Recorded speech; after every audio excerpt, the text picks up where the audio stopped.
வணக்கம் நண்பர்களே. இன்றைக்கி காலையில் பார்த்தீங்கன்னா கட்டுத்தரைக்குள்ள வந்த உடனே எல்லா வேலையும் முடித்து கட்டுத்தரையே சுத்தமாக இருந்துச்சு. காட்டில் வேலை செய்கிற தம்பி எல்லா வேலையும் முடிச்சிட்டாப்புல. அப்படியே மாட்டையெல்லாம் ஒரு ரவுண்டு பார்த்தேன். டெய்லியுமே வந்த உடனே எல்லா மாட்டையும் ஒரு ரவுண்டு போய் பார்ப்பேன். பக்கத்தில் போய் ஏதாவது மாட்டுக்கு இது உடம்பு சரியில்லையா, எல்லாம் நல்லா இருக்கா என்ன ஏதுன்ட்டு. இந்த பனிக்காலத்தில் பார்த்திங்கன்னா அதிகமாக சளி பிடிக்கும். அந்த மேலெல்லாம் உடம்பு சிலுத்த மாதிரி ஏதாவது கொஞ்சம் டிஃப்ரென்ஸ் தெரியும். அதையெல்லாம் பார்த்துட்டு அடுத்து அப்படியே நம்ம காலைகிட்ட போனேன். காலைக்கு வந்து 2 கயிற்றுலேயே கட்டியிருக்கிறனால அந்த திமில்லையெல்லாம் வந்து அரிக்கும் போல். அதனால் ஒரு கயிற்று அவுத்து விட்டேன். கொஞ்சம் நேரம் அப்படியே ஃப்ரீயாக இருக்கட்டும் அப்படின்ட்டு. டெய்லியும் இந்த மாதிரி அவுத்து விட மாட்டேன்.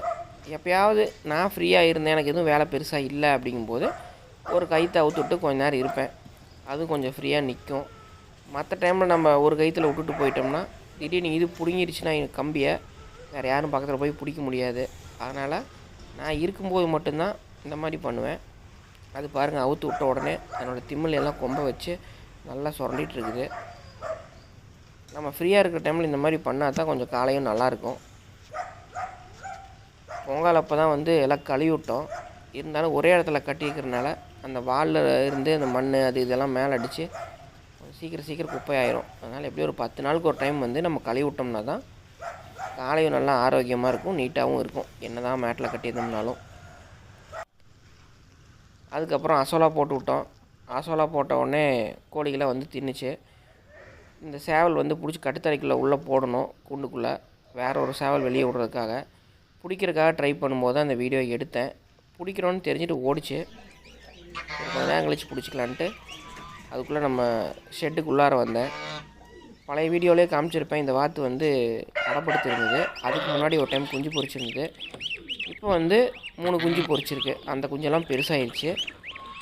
இது வந்து அடுத்த பேட்ச் குஞ்சு. வருஷத்தில் 2 தடவை வந்து நம்மளுக்கு ப்ரீட் ஆகிட்டு இருக்குது.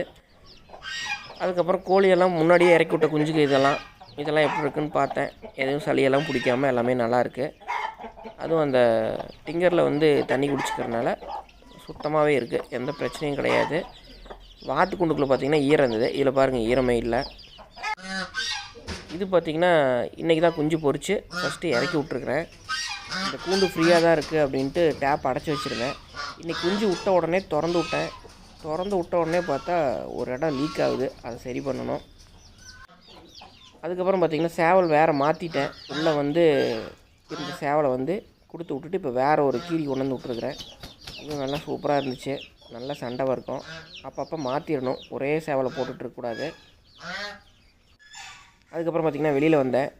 நம்ம கின்னி கோழியெல்லாம் அசோலாவை வந்து வேகமாக நல்லா ருசித்து சாப்பிட்டுட்டு இருந்துச்சு. கோழிகளோடவே வந்து கின்னி கோழி நல்லா விரும்பி சாப்பிடுது. நல்லா சுறுசுறுப்பாகவும் இருக்குது பாருங்கள். இதுகளோட ஸ்பெஷலே வந்து ஏதாவது கீரி, காட்டுப்பூனை, பூனை, நாய் அந்த மாதிரி வேறு ஏதாவது வந்துச்சுன்னா நல்லா சத்தம் போடுறது தான் இதனோட ஸ்பெஷலே.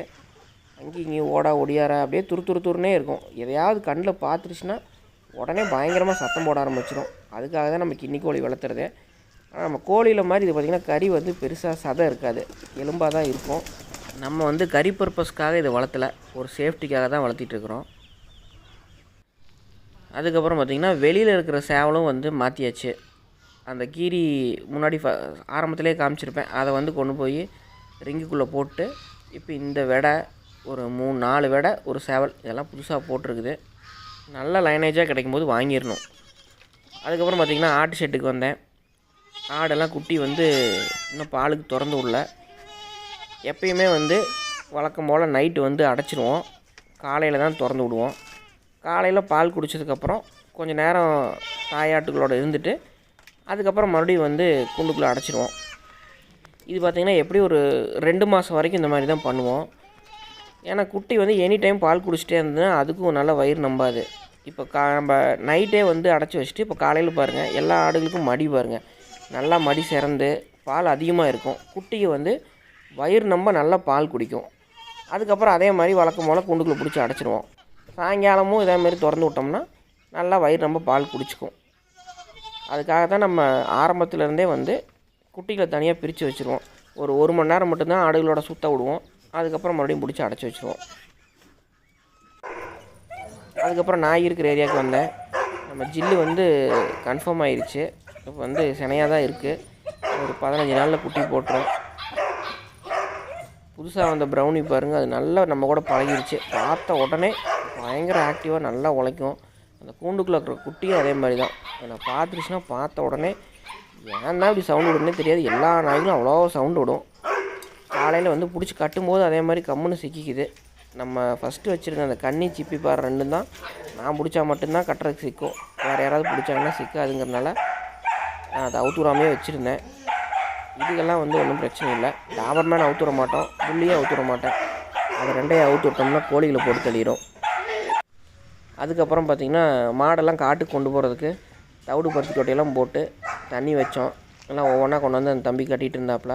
எல்லாம் தண்ணி குடிச்ச உடனே வண்டியில் பூட்டி விட்டு காட்டுக்கு கொண்டு போய் கட்டிடுவோம். கட்டிட்டோம்னா மாட்டுகளோட வேலை முடிஞ்சுது. இது எல்லா வேலையும் நான் முடிச்சுட்டு வீட்டுக்கு உள்ளே போனேன். போகும்போது இன்குபேட்டர் திறந்து பார்த்தேன், குஞ்சு பொரிச்சிட்டு இருந்தது. குஞ்சு பொரிச்ச உடனே அந்த அன்றைக்கி சாயங்காலமாக நம்ம எடுத்து கொண்டு போய் அதனோட ப்ரூடிங் செட்டப்புக்குள்ளே விட்டுறணும். நானும் வந்து காடை தான் ஃபஸ்ட் டைம் வளர்த்துறேன். அதாவது அடல்ட்டெல்லாம் வச்சுருந்தேன், முட்டையை வச்சு ஹேட்ச் பண்ணது இதுதான் ஃபஸ்ட்டு டைம். இது வந்து பொரிச்ச அந்த அன்னைக்கு எடுத்த வீடியோ. இது வந்து டே 1 ஃபஸ்ட்டு டே வந்து எடுத்தது. அதுக்கப்புறம் அதனோடய இடத்துக்கு மாற்றியாச்சு. ஒரு ப்ரூடிங் செட்டப் நானே ரெடி பண்ணேன் மரப்பெட்டி வச்சு. இது வந்து 2வது நாள். இப்போ பார்த்திங்கன்னா ஈரமெல்லாம் காஞ்சி நல்லா சுறுசுறுப்பாயிடுச்சு. ஒரு 2-3 குஞ்சுக்கு ஹீட்டு பச்சலையா என்னென்னு தெரில, ஒரு கம்ப்ளைண்ட்டு கால் சரியாக வராத மாதிரி கால் இழுத்துட்டு இருந்துச்சு. நமக்கும் புதுசுங்கிறதுனால தெரியல. நம்ம தெரிஞ்ச நண்பர் ஒரு அண்ணன்ட்ட கேட்டிருந்தேன். அவர் சொன்னது சில டைம் அந்த மாதிரி தான் வரும், அது டெம்பரேச்சர் பற்றாமல் அந்த மாதிரி ஏதாவது கம்ப்ளைண்ட் இருக்கும் அப்படின்னு சொன்னார். இது 3வது நாள்.